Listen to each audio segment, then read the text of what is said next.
Assalamualaikum warahmatullahi wabarakatuh. Perkenalkan di sini saya pribadi Alif Fadila Lali Putri NIM 2023 53127. Di sini saya akan menjelaskan tentang data warehouse dengan teknik ETL.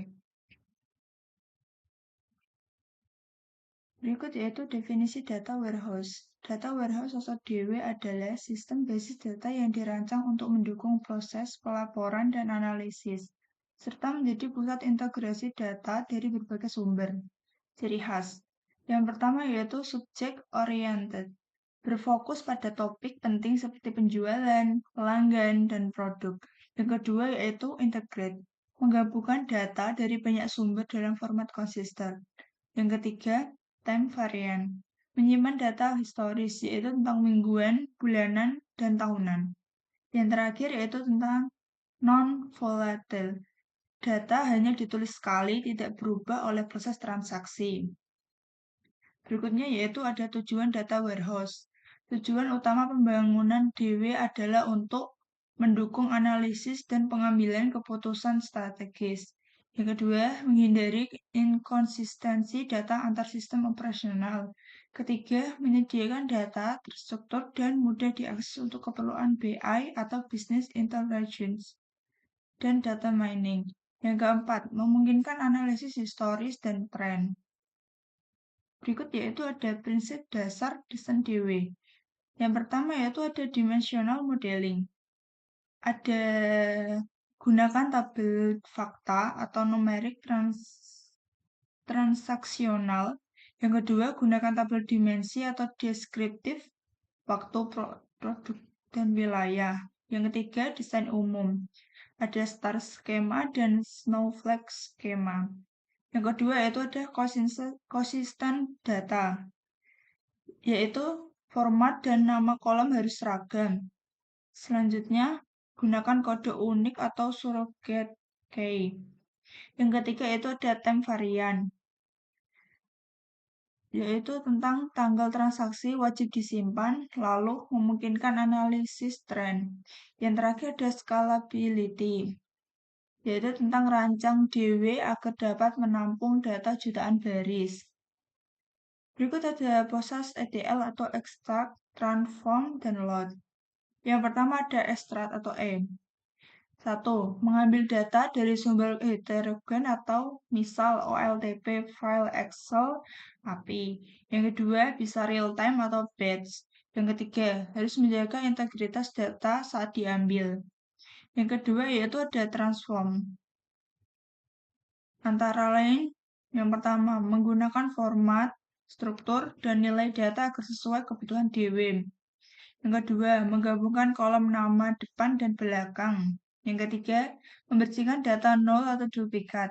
Yang keempat, menghitung nilai deviate seperti total harga, yaitu harga kali jumlah. Yang terakhir, download.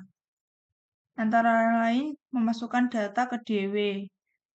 Lalu bisa incremental atau berharap atau float.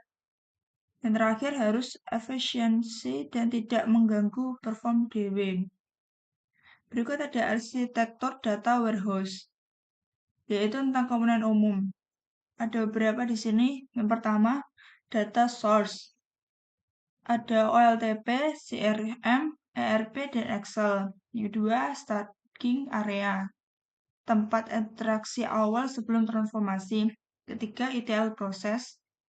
Egging untuk transformasi dan pemuatan data. Yang keempat, data warehouse untuk repositori data terstruktur. Yang kelima, data match, yaitu tentang subset DW untuk departemen tertentu. Yang keenam, BI tool atau OLAP, tentang query builder dan visualisasi analitik. Di sini ada OLTP Vis OLAP. Aspek tujuan menjalankan transaksi, tujuan OLAP menganalisis data. Operasi OLTP insert, update, delete, dan OLAP select atau aggregate dan drill down.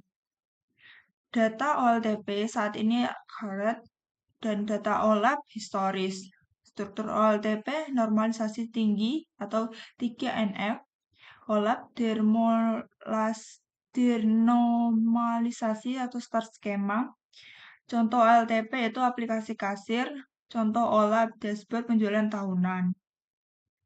Berikut terakhir adalah kesimpulan. Data warehouse DW adalah sistem penyimpanan data historis yang terstruktur dan terintegrasi, dirancang untuk mendukung analisis dan pengambilan keputusan.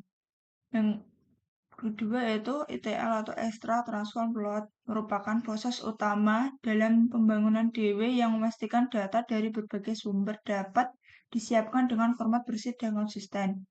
Yang terakhir yaitu arsitektur DW, mencakup data sumber atau LTP, staging area, proses ETL, dan penyimpanan terpusat, hingga alat analitik atau OLAP. Dengan penerapan DW dan ETL yang baik, organisasi dapat meningkatkan kualitas pelapor, menganalisis tren historis, dan mempercepat pengambilan keputusan strategis. Terima kasih. Assalamualaikum warahmatullahi wabarakatuh. Baik, di sini saya akan menjelaskan program saya tentang penjualan di toko OLTP. Pertama, saya membuat database bernama toko OLTP yang digunakan sebagai sistem sumber transaksi harian. Di dalamnya ada 3 tabel, yaitu tabel penjualan, tabel produk, dan tabel cabang.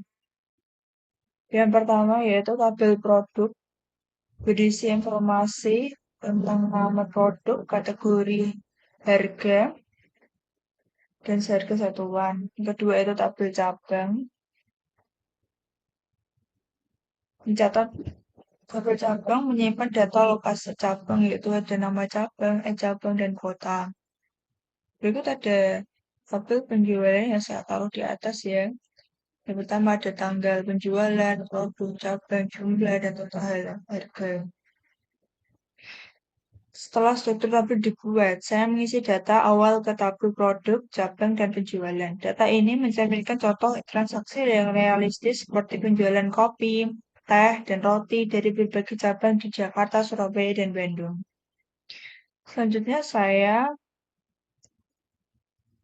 saya membuat database baru bernama Toko DWS sebagai data warehouse. Di dalam DWH ini, saya membuat 4 tabel, yaitu dim produk, dim cabang, dim waktu, dan fakta penjualan. Sini ya, penjualan.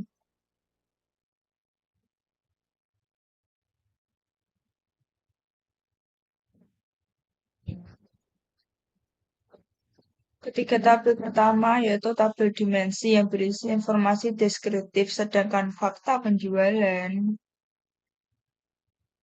ini adalah tabel fakta yang berisi data transaksi yang sudah dihitung. Ada fakta, produk, cabang, waktu, jumlah, dan total harga. Berikut yaitu ada proses ekstrak atau ETL, extract transform load. Pertama, saya ekstrak dari database OLTP, yaitu mengambil data dari tabel produk, cabang, dan penjualan. Kemudian saya transfer data tersebut dengan cara membuat add waktu berdasarkan tahun dan bulan dari tanggal transaksi. Lalu saya load data tersebut ke dalam tabel-tabel dimensi fakta dan di dalam data warehouse. Berikutnya yaitu mengisi tabel fakta penjualan.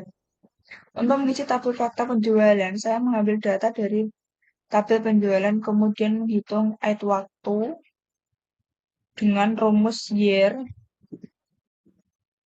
tanggal, garis 100.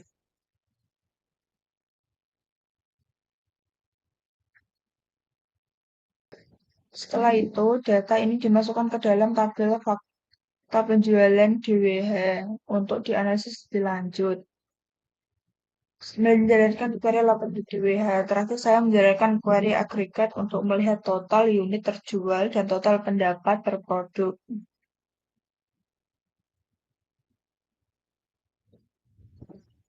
Berikut ini hasil dari saya. Ada nama produk, kategori, harga satuan, jumlah, total harga, cabang, dan tanggal, penjualan. Baik, terima kasih atas semuanya.